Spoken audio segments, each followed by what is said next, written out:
राजनीति का एक अंत खत्म हो चुका है और गाजीपुर जो इस नाम के लिए जाना जाता था मुख्तार अंसारी, हमारे साथ हैं अतहर जमाल लारी जी, क्योंकि उन्हीं के पार्टी से ये साठगांठ रखते थे, चुनाव भी लड़े थे। और इनसे बात करेंगे कि राजनीतिक विरासत जो गाजीपुर का है उस पर भारतीय जनता पार्टी कब्जा कर पाएगी कि नहीं। लारी जी, जिस तरीके से आप उस पार्टी में भी रहे, अब आज के परिवेश में 2024 की राजनीति क्या कहती है? देखिए, जिस षड्यंत्र के तहत उनको ख़त्म किया गया और उनकी राजनीतिक विरासत को समाप्त करने की कोशिश हुई है, वो कर नहीं पाएंगे। आज मुख्तार नहीं है, उनके परिवार में तमाम लोग हैं, उनके भाई हैं, उनके बेटे हैं और सब राजनीतिक क्षेत्र में हैं। उनका भतीजा भी विधायक है, उनका लड़का भी विधायक है, मुख्तार अंसारी के भाई सांसद हैं, सिबतुल्लाह अंसारी उनके जो सबसे बड़े भाई थे वो भी जो है विधायक थे। तो एक मुख्तार अंसारी को मरवा देने से उनकी राजनैतिक उस परिवार की हैसियत ख़त्म नहीं हो जाएगी। और ये परिवार जो है आज़ादी की लड़ाई से ले कर के आज तक जो है लड़ रहा है, सामाजिक न्याय, गरीबों के उत्थान के लिए, गरीबों की मदद के लिए। इनके दादा मरहूम डॉक्टर मुख्तार अहमद अंसारी भी देश की आज़ादी के लिए लड़ाई लड़े। वो कांग्रेस के पहले प्रेसिडेंट भी थे 1927 में। इनके नाना ब्रिगेडियर उस्मान, जो ब्रिगेडियर थे जिन्होंने नौशेरा के बॉर्डर पे पाकिस्तानी फ़ौजों से नौशेरा पे इन्होंने जो है अपनी कुर्बानी दे दी और अंग्रेज़ों को भगाने का काम किया। और जब हिंदुस्तान पाकिस्तान का बंटवारा हुआ तो जिन्ना ने बहुत कोशिश की कि ब्रिगेडियर उस्मान साहब जो है वो पाकिस्तान चले आएँ और हम उनको पूरी फ़ौज की कमान उनको दे देंगे, लेकिन उन्होंने इसको गवारा नहीं किया। वो पाकिस्तान में नहीं गए, हिंदुस्तान में ही रहे और उन्होंने अपनी कुर्बानी दे दी। उनको महावीर चक्र बाद में मिला मरने के बाद। तो एक बड़ा लंबा इतिहास है और इस इतिहास को ये सरकारें मिटा नहीं पाएंगी। आप क्या मानते हैं जो उनकी जो रिपोर्ट आई, कहा गया कि उनका दिल के दौरा पड़ने से मृत्यु हुई, आप क्या मानते हैं? देखिए, वो लगातार बार बार कह रहे थे कि हमको जहर दिया गया है। जब से उनको पंजाब से लाया गया तब से उनकी जान को ख़तरा था और कई एप्लीकेशन उन्होंने सुप्रीम कोर्ट से लेकर के हाई कोर्ट में दिया था और सुप्रीम कोर्ट ने यह आदेश भी दिया था कि इनकी पूरी तरीके से हिफाजत की जाए, इनकी सिक्योरिटी बढ़ाई जाए, इनको जो है खाना पीना के जो भी दिया जाए उसका टेस्ट हो। ये सबके संज्ञान में था। और अभी कुछ दिन पहले इनके वकील ने एप्लीकेशन दिया था कोर्ट में कि इनको जहर दिया गया है और इनकी कभी भी मौत हो सकती है, इनका इलाज नहीं किया जा रहा है।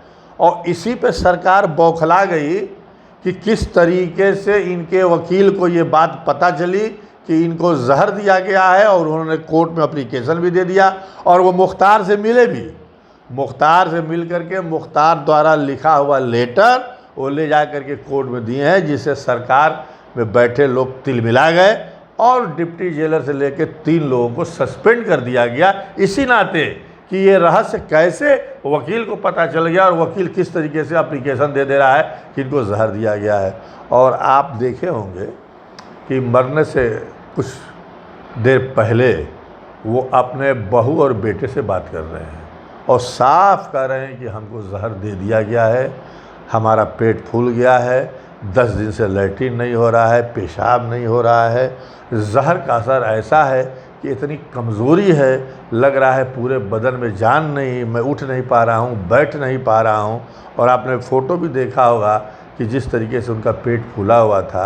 उनको रात को जब उनकी हालत बिगड़ी है तो सीधे बांदा जेल से जो है हॉस्पिटल मेडिकल कॉलेज में लाया जाता है और लाने के बाद जो है वो बेहोश रहते हैं। जब दवा इलाज होती है तो थोड़ा उनको होश आता है, उसी वक्त अफजाल भाई भी पहुंचते हैं और अफजाल भाई से उन्होंने साफ तरीके से उन्होंने कहा कि हमको जहर दे दी गई है।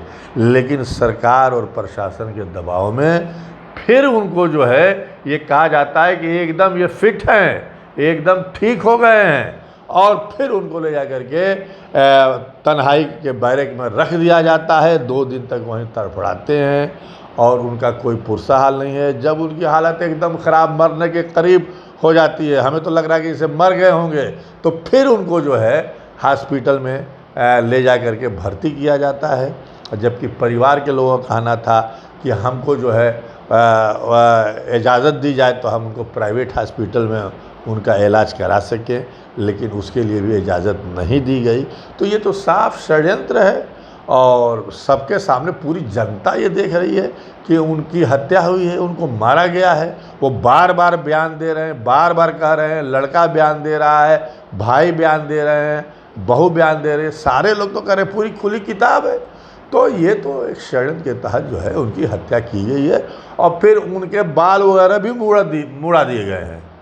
ये भी हमारे समझ में नहीं आया कि बाल मुड़ाने की क्या वजह पड़ी।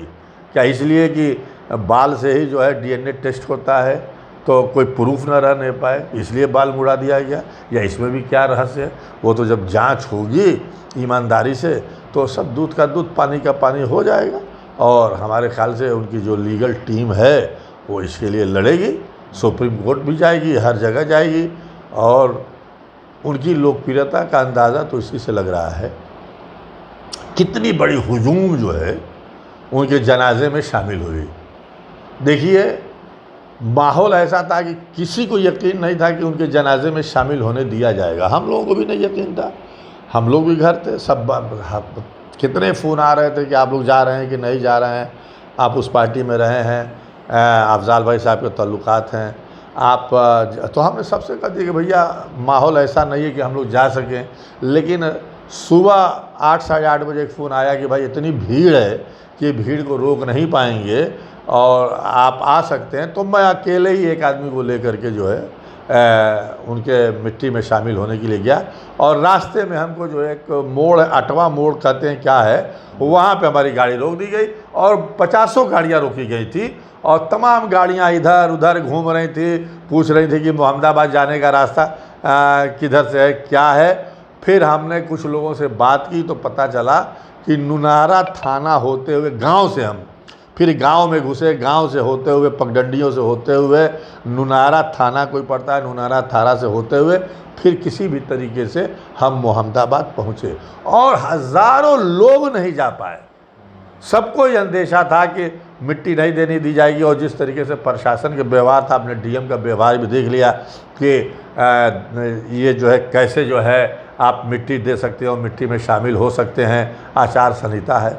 हम पूछना चाहते हैं कि क्या आचार संहिता लागू रहे या दफ़ा 144 लागू रहती है तो किसी को शमशान घाट नहीं जाने दिया जाता है, उसको जलाने नहीं दिया जाता है। किसी क्या शादी ब्याह पड़ती है तो क्या लोग शादी ब्याह में नहीं जाते हैं? आचार संहिता या दफ़ा 144 का बहाना बना के जो है उसको रोक दिया जाता है। अरे कोई राजनीतिक कार्यक्रम होता है तब आचार संहिता उस पर लागू होता है।